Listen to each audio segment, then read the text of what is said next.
regard averti, comme au regard de celui qui n'a que le bon sens, il est évident, compte tenu de la manière dont le monde évolue, que les sociétés et les États d'Afrique ne pourront prendre part de manière active, de manière positive et de manière participative à la façon dont le monde s'organise, que si les Africains sont capables de trouver des ressources communes et des orientations communes. C'est cela qu'on appelle les États-Unis d'Afrique.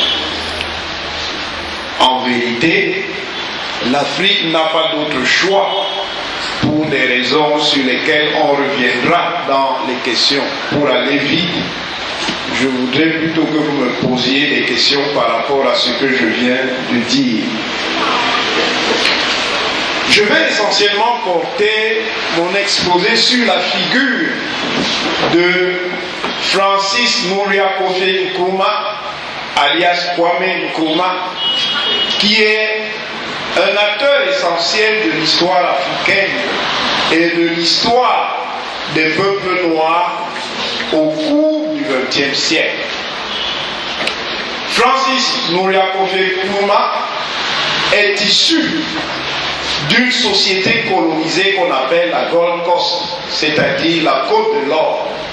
La Côte de l'Or étant une partie spécifique de l'Afrique de l'Ouest où précisément existait une grande production de l'or en rapport avec un certain nombre de sociétés africaines situées dans cette région, notamment les sociétés Akan. Les Akans sont un ensemble de communautés culturelles situées en Afrique de l'Ouest, particulièrement aujourd'hui entre ce qu'on appelle la Côte d'Ivoire et le Ghana. Au rang des peuples Akans, vous avez les Ashanti ou les Assantés, vous avez les Fantés, vous avez les Twi, vous avez les Ga, vous avez les Zima. Nkrumah est un Zima. Vous avez les Abrons, vous avez les Baoulés, vous avez les Agnis, vous avez les Adjoukru, vous avez les Abourés, etc. C'est donc dans cet espace que Nkrumah va naître. Un espace qui était travaillé historiquement par un certain nombre de sociétés ayant la forme de chefferie et ayant finalement constitué, avec la grande figure d'Osei Tutu, un souverain Akan, la grande figure de l'Oman-Hene et de la Santé-Hene, c'est-à-dire de la fédération coutumière des peuples Akan. C'est donc dans cet espace social qu'est né Kwame Nkrumah, parce que chez les peuples Akan, les noms ou les prénoms se donnent en fonction des jours de naissance. Si je n'ai pas perdu tous mes repères de culture, les garçons qui sont nés chez les Akans un samedi, on les appelle Kwame, et les filles, on les appelle Amouin. Pour ceux qui regardent ma famille. Donc Nkrumah est né en Gold Coast, dans une société colonisée. Il a fait des études. Il a d'abord fait des études au Ghana. Il a arrêté ses études, il est devenu moniteur et maître d'école. Ensuite, au milieu des années 30, à la fin des années 30, il va quitter son pays et aller aux États-Unis continuer ses études. Il va notamment faire des études de philosophie, des études d'économie politique, des études de sciences politiques et d'autres sciences sociales. Nkrumah va avoir la vie habituelle d'un certain nombre de jeunes Africains, celle de quelqu'un qui allait pour étudier et qui, pour pouvoir subvenir à ses besoins, est obligé de travailler. Il étudiera dans de grandes universités américaines, à commencer par des universités noires américaines. Et cet élément de son parcours est un élément essentiel parce que ça va modeler la conscience de Nkrumah. Vous ne pouvez pas comprendre l'adhésion ultérieure de Nkrumah pour ce qu'on appelle le panafricanisme si vous ne connaissez pas cet aspect de sa formation, de sa biographie sociale et intellectuelle. C'est là-bas qu'il est en effet en contact avec un mouvement particulier d'idées qui s'appelle le panafricanisme. Le panafricanisme, c'est un ensemble d'idées, un courant d'idées qui dit qu'il est nécessaire d'unifier tous les acteurs et toutes les communautés d'origine africaine, qu'elles se trouvent sur le motherland, la terre-mère, c'est-à-dire l'Afrique continentale où nous sommes, ou qu'elles se trouvent dans la diaspora, c'est-à-dire les descendants d'Africains qui ont été, généralement par la voie de la traite négrière, installés aux Amériques. Encore qu'il faudrait que je vous dise, revenons-y dans les questions pour ne pas être très long, que ce n'est pas au XVe siècle que les Noirs d'Afrique arrivent aux Amériques. Les Noirs d'Afrique sont arrivés aux Amériques dès 2500 ans avant Jésus-Christ. Ils sont arrivés encore aux Amériques au XIIIe, XIVe siècle après Jésus-Christ, donc bien avant qu'on rentre dans le mouvement de la traite. Il est donc en contact avec ce courant et il va rencontrer des personnalités éminentes, des personnalités à la fois politiques et intellectuelles, et précisément une personnalité qui s'appelle William Edwards Burger Du Bois, qui sera son maître à penser. Mais il est également en contact avec d'autres acteurs dans ce monde africain, américain, afro-américain, à la fois des États-Unis, puis des îles Caraïbes, Trinidad, Tobago, et tous les autres îles, Grenade, etc. Et là, il sera donc initié au panafricanisme. Mon collègue Msanga Nyamdi vous a dit que Nkrumah sera l'un des acteurs de la conférence panafricaine de Manchester. Il sera également influencé par un autre panafricaniste américain qui s'appelle George Padmore, qui partage avec lui précisément non seulement l'idée qu'il faut que les Africains d'ici et d'ailleurs de la diaspora s'unissent, mais que les doctrines communistes de type marxiste-léniniste peuvent constituer un instrument pour la libération de ces peuples. Après les États-Unis, Nkrumah va également aller en Angleterre et il rentrera au Ghana à la fin des années 40 et au début des années 50 et il va s'engager dans la politique. Il va d'abord être de manière assez éphémère, rapide, membre d'un parti qui s'appelle la UGCC, c'est-à-dire la Union of Gold Coast Congress, quelque chose comme ça. Mais ce parti n'est pas satisfaisant pour lui parce que c'est un parti qui en réalité prône la collaboration avec l'administration coloniale britannique. Il va donc créer le CPP. Et c'est en tant que leader du CPP, le parti du peuple et de la convention, que Nkrumah va devenir premier ministre de la Gold Coast, de la Côte de l'Or, et en 1957 il va devenir président, non pas du Gold Coast, mais président du Ghana.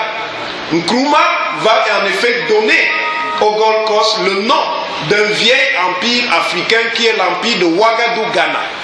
L'empire de Ouagadougou-Ghana, c'est une grande formation impériale africaine qui a duré du 3e siècle après Jésus-Christ jusqu'à peu près au 12e siècle après Jésus-Christ et qui elle-même est issue d'un autre empire qui s'appelle le Bafour.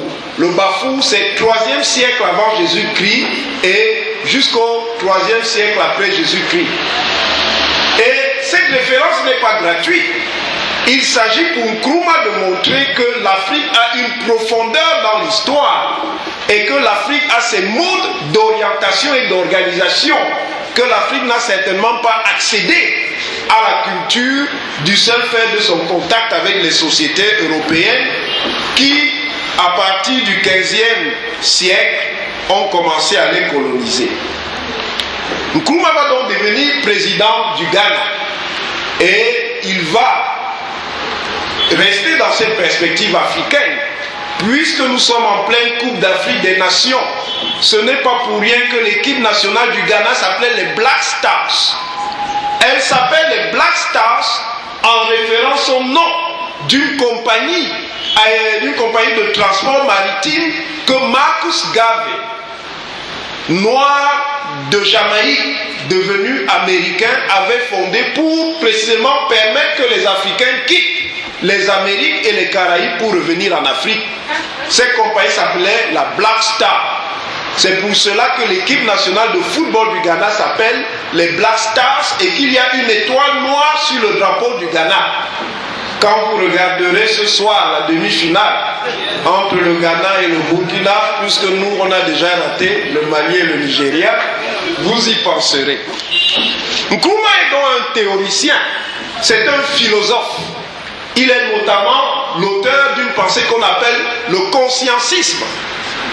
Quand vous évaluez, quand vous regardez cette philosophie de la conscience d'un point de vue eurocentrique, c'est-à-dire à partir du regard que vous avez quand vous avez appris les sciences et la philosophie à partir de l'expérience européenne, vous pensez que le consciencisme est seulement relié aux philosophies occidentales de la conscience, à commencer par les philosophies subjectivistes comme celle de Descartes, le fameux « je pense donc je suis » et tous leurs succédanés. Mais vous ne pouvez pas comprendre la philosophie de la conscience chez Kwame Nkrumah si vous ne connaissez pas la métaphysique Akan du Kra. Le Kra chez les Akans, c'est l'esprit. Cette métaphysique de la conscience du Kra chez les Akans a des équivalents dans un certain nombre de communautés africaines. Vous retrouverez la notion de Kra, de Ka, de Kala, de Kou chez un certain nombre de peuples africains pour indiquer cette référence à l'esprit comme conscience. Nkrumah est aussi un praticien. Je vous ai dit que c'était un homme politique. Un homme politique, pas seulement un politicien de parti, mais un homme d'État qui a été président du Ghana de 1957 jusqu'à son renversement en 1966. Nkrumah est également un homme de liaison. Nkrumah dans l'histoire du panafricanisme est intéressant parce qu'il est l'un des acteurs qui va permettre de faire le lien entre les élites intellectuelles, sociales, économiques d'Amérique du Nord et des Caraïbes et puis les élites des sociétés africaines colonisées. Vous ne pouvez pas comprendre le parcours politique de Nkrumah si vous ne comprenez pas comment il a été choqué par ce qu'il a vu aux États-Unis, où dans une partie des États-Unis, le modèle colonial continuait sous la forme d'un apartheid dans les États du Sud. Et vous ne pouvez pas comprendre la pensée anticoloniale de Nkrumah si vous ne le voyez pas. Nkrumah transfère donc un modèle d'émancipation né aux Amériques en Afrique. Et ce n'est pas pour rien, pour finir cette introduction, que ce modèle du panafricanisme vient des Amériques et des Caraïbes.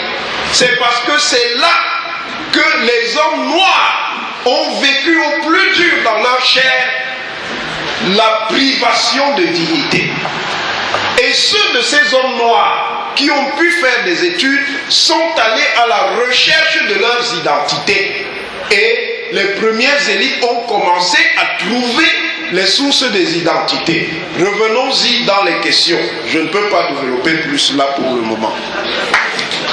Donc, à partir de là, nous allons étudier Nkrumah dans deux directions.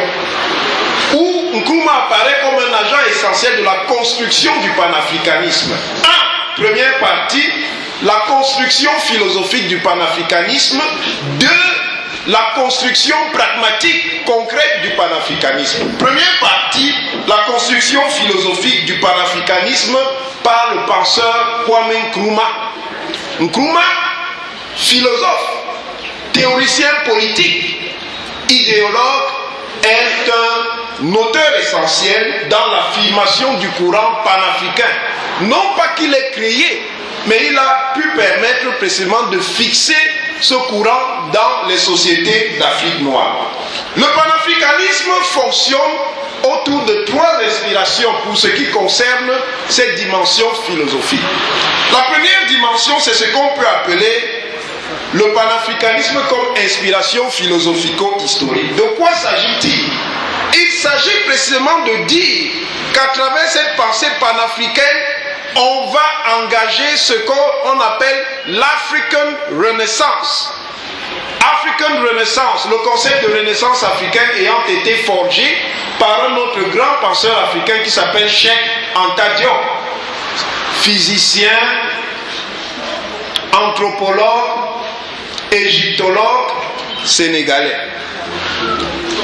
La Renaissance africaine, elle a évidemment des modèles de référence. Elle a Marcus Garvey qui prônait déjà le retour des Noirs en Afrique, la formation d'un grand État avec les Noirs revenus des États-Unis et des Caraïbes.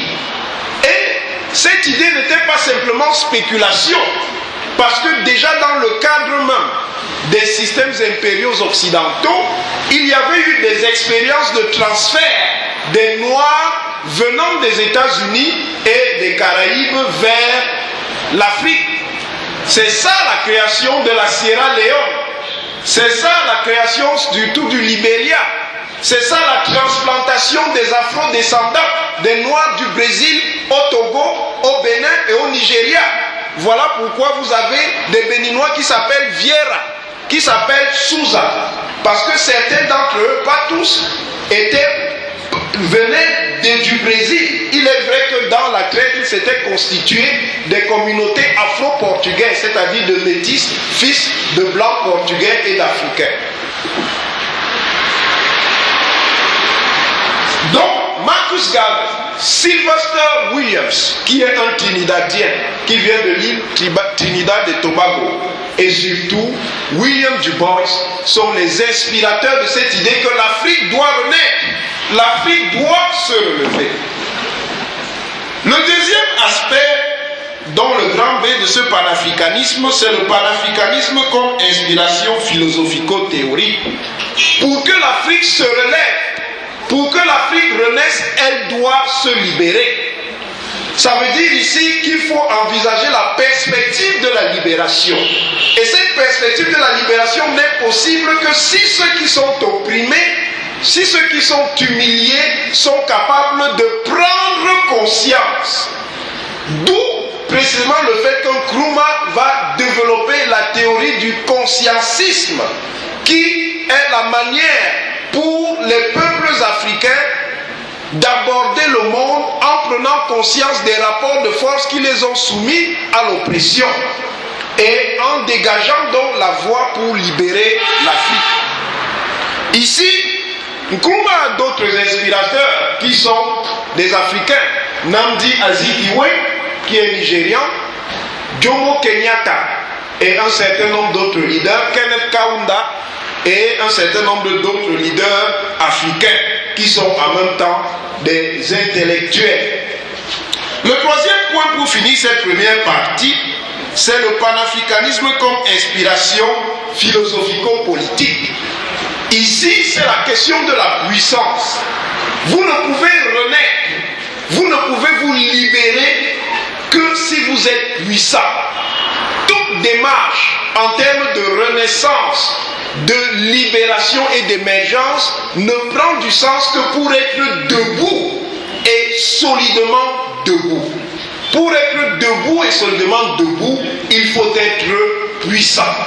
C'est ce qui oriente donc Nkrumah vers la théorie de l'unification africaine et qui va le conduire à écrire son livre, son célèbre livre Africa Must Unite. L'Afrique doit s'unir, pour évoquer précisément l'importance pour les Africains d'avoir un cadre commun, un cadre politique d'organisation commune qui va leur permettre de se libérer. Nkrumah n'est pas simplement un penseur, Nkrumah c'est aussi un homme d'action. Donc, deuxième partie, la construction par pragmatique du panafricanisme par le leader Kwame Nkrumah. En tant qu'homme politique, devenu président du Ghana, Nkrumah va accueillir sur le sol du Ghana un grand nombre d'acteurs politiques, généralement ceux liés à des mouvements de libération, à des groupes politiques revendiquant la décolonisation de leur société. Il va notamment accueillir, puisque nous sommes au Cameroun, un certain nombre d'acteurs de l'Union des populations du Cameroun qui vont s'installer au Ghana, à Accra en particulier. Citons par exemple l'un des leaders de la deuxième UPC, Abel Kingé. Nkrumah donc en tant que leader va se situer dans le chemin de la construction du panafricanisme de trois manières. Le premier point, c'est le panafricanisme comme inspiration anthropo-géopolitique. Qu'est-ce que ça veut dire? Ça veut dire que si l'Afrique doit s'unir, c'est parce que fondamentalement, l'ensemble des peuples qu'il y a dans les pays d'Afrique ont des origines, des valeurs et une civilisation commune. Il y a une civilisation qui unit tous les Africains et qui est en rapport avec la manière dont ils sont inscrits dans l'espace. C'est pour cela que je l'appelle anthropo, qui renvoie à la culture, géo, qui renvoie à l'espace, et politique, qui renvoie à la nécessité d'unifier la culture et l'espace dans un projet politique, celui des États-Unis d'Afrique.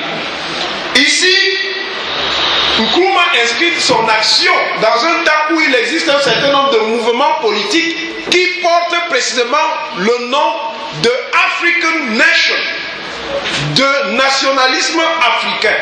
Ce n'est pas pour rien que le parti qui a été dominant au Kenya des années 60-64 jusqu'aux années pratiquement 1997, la KANU, Kenya African National Union, s'appelle Kenya African National Union.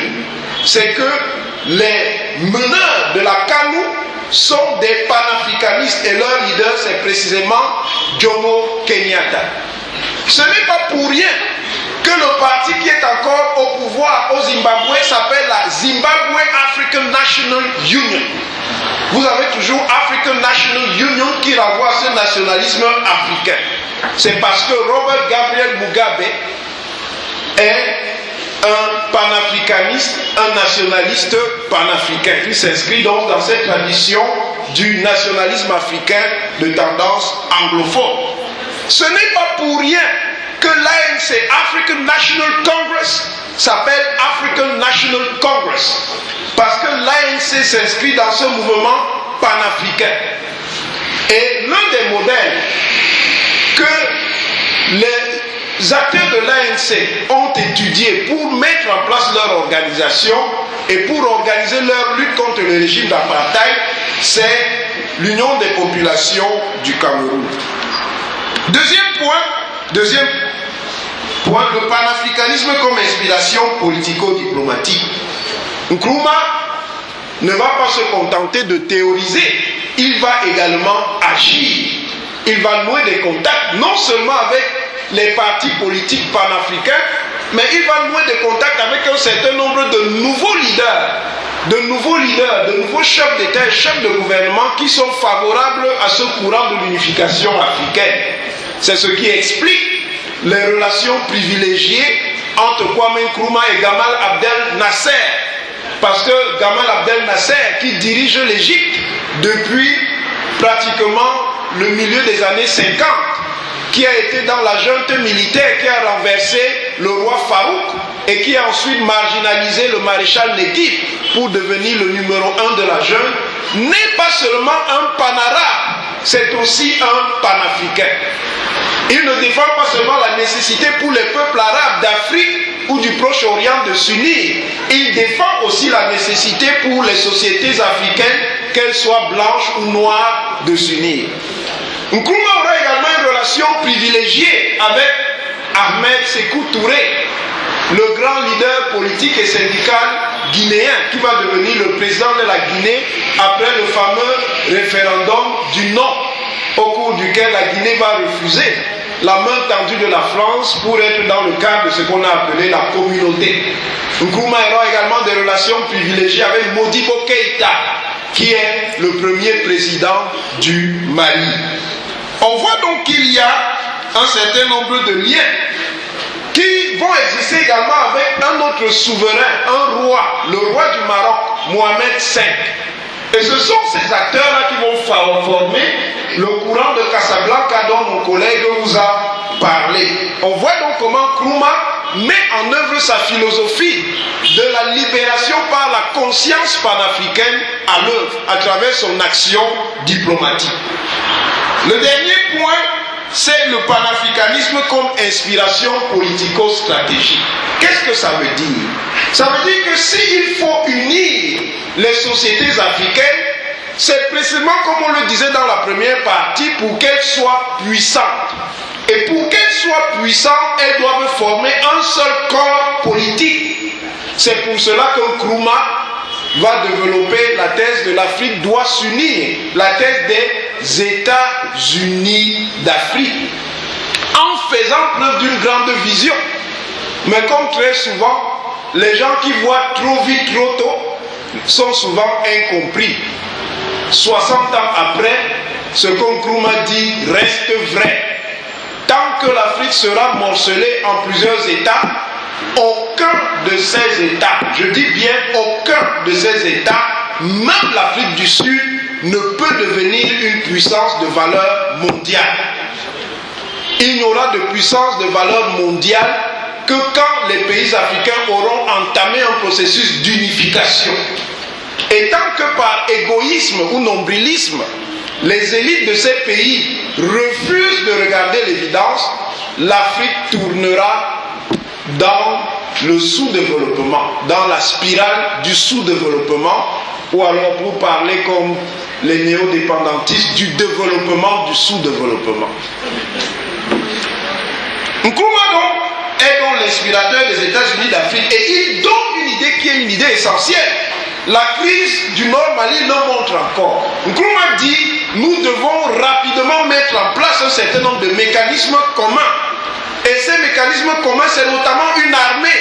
Il nous faut une armée commune pour que cette armée puisse assurer la défense de l'ensemble du territoire continental africain. Nous avons intérêt nous-mêmes à défendre notre territoire. Quand vous venez de voir ce qui s'est passé au Mali, les élites gouvernantes africaines n'ont rien compris. Et elles continuent à ne rien comprendre. Je dis qu'il est tout à fait scandaleux ce qui se passe au Mali. On peut ne pas aimer en sardine, AQMI et tous les autres. Mais franchement, vous pouvez me dire qu'une dizaine d'États de la CEDEAO sont incapables de battre quelques petits groupes d'islamistes? Il faut être sérieux. Il faut être sérieux. Qu'est-ce que ça entraîne comme conséquence? Une fois que la puissance tutélaire s'invite, à la fin, elle vous tend la facture. La facture, ça signifie quoi? Ce n'est pas nécessairement la facture financière. C'est la facture géostratégique en termes de contrôle de la location du sous-sol. C'est la facture en termes de positionnement d'un certain nombre de troupes sur votre territoire pour pouvoir surveiller les pays qui sont plus importants pour la République française dans le pourtour régional, c'est-à-dire la Côte d'Ivoire, sur qui la main a été nouveau placée depuis 2011, et puis le Niger qui abrite de précieux gisements d'uranium et où il y a l'implantation de la société Areva, qui est essentielle pour l'économie de la France. Et en se positionnant au Mali, il y a également un élément de prospective qui est simple. Si pour l'instant, il ne semble avoir aucune ressource sur le territoire du Nord Mali, il ne faut quand même pas oublier que par les lois de la géographie, ce Nord Mali est le frère du Nord Niger. Ils ont la même géographie. Donc un jour ou l'autre, on peut y trouver de l'uranium ou du pétrole. J'ai donc fini avec le fond de mon propos. Il me reste à indiquer quels sont les héritiers de Nkrumah en tant que constructeur du panafricanisme. Il y a d'abord Edem Kodjo. Edem Kodjo, c'est un intellectuel et homme politique togolais. Plusieurs fois ministre des Affaires étrangères, Premier ministre et surtout secrétaire général de l'Organisation de l'Unité africaine, qui a écrit notamment Demain l'Afrique et Demain l'Afrique, un livre qui a en fait ramené la question de l'intégration africaine dans le débat dans les années 1980. Il y a Atuti Kokuvi Agbogli. Atuti Kokuvi Agbogli est également togolais. Il est aujourd'hui mort. C'est un journaliste et un chercheur togolais qui s'inscrit dans ce mouvement-là. Il y a José do Nascimento, qui est également un théoricien de la Renaissance africaine. N'allons pas loin. Pour citer dans notre pays, il y a un certain nombre d'héritiers idéologiques du nkrumahisme, comme Elenga Mbuyinga ou Mukoko Priso, qui se situe dans cette perspective. Mukoko Priso, c'est l'un des idéologues de l'UPC, et de l'UPC dit l'UPC des fidèles. Il y a Mongo Beti qui s'inscrit également dans cette pensée panafricaniste et qui montre précisément le lien entre la théorie politique et la théorie littéraire. Je voudrais aussi qu'on y revienne dans les questions, parce qu'il y a beaucoup de choses que je ne vais pas dire pour ne pas être trop long, mais je veux que vous me posiez les questions. Il y a, de manière plus actuelle, mon grand frère et collègue, le professeur Michel Kounou, qui a écrit aux éditions Clé à Yaoundé un livre sur le panafricanisme. Voilà quelques héritiers idéologiques et philosophiques de Nkrumah, les héritiers directs. Mais à côté du panafricanisme version Nkrumah, qui est axé sur les éléments politiques, les éléments stratégiques, c'est-à-dire les États-Unis, une structure fédérale africaine, une armée africaine, il y a un autre panafricaniste qui partage aussi l'idée des États d'un État fédéral d'Afrique. C'est le panafricanisme Cheikh Anta Diop, mais qui met beaucoup plus l'accent sur l'unification culturelle et sur le rapport à une culture qui est essentielle pour comprendre les sociétés africaines et qui devrait figurer au fondement de toutes les éducations africaines. Aucune société à aucun moment ne peut avancer sans humanité. Un regard court vous dit souvent à quoi servent les sciences humaines. Je ne parle même pas des sciences sociales. On dit ça sert à quoi d'apprendre la littérature? Ça sert à quoi d'apprendre tout ça? C'est essentiel. C'est essentiel pour former votre esprit. En aucun endroit, aucune société n'a connu de rayonnement avec des gens incultes, avec des gens ignares. Il faut connaître les humanités. Connaître les humanités, c'est d'abord connaître sa propre identité. C'est d'être capable de la maîtriser et de la gérer.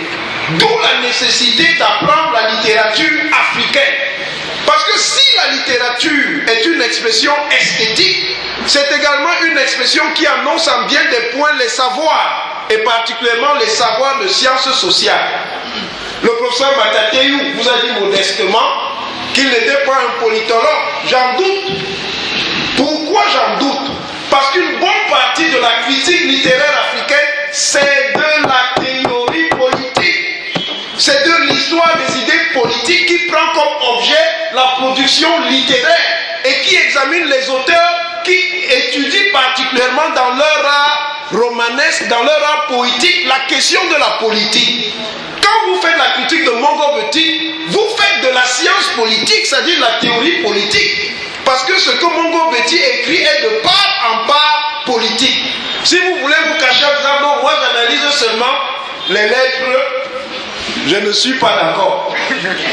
C'est de la politique et c'est de la théorie politique. Parce que toute discipline, je finis là-dessus, a toujours des connexions avec les autres. Ça veut dire que dans tout champ de savoir, il y a les autres.